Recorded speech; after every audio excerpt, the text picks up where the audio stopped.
Custody. Yan ang live report ng Trisha Mostores. Trisha? Gising neto nga paripin, ing makayalap ngeni, king reklamo pamakiapid, at iti makadestino king syudad Angeles. Hindi ko expect na si pari pa sisira sa pamilya ko.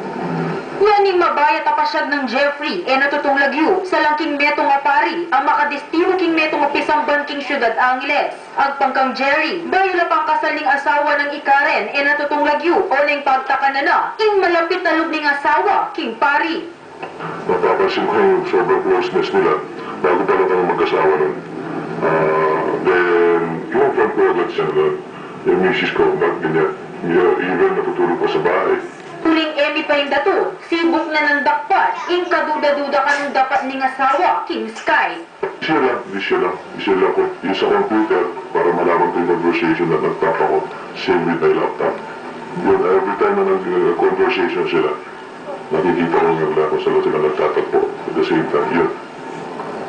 Nakita ko yung mga conversation nila kung talagang napakasakit sa akin.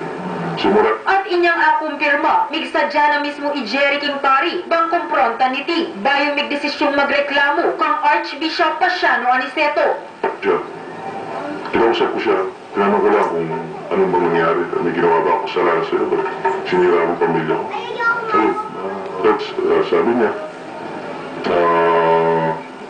patawarin mo kami, na nagkamali kami, na nagkarelasyon kami ng the same time, yung nangyari sa amin. Agpang kang Jeffrey, makafile niya ka rin kaso king Fiscal's Office king Ciudad Angeles.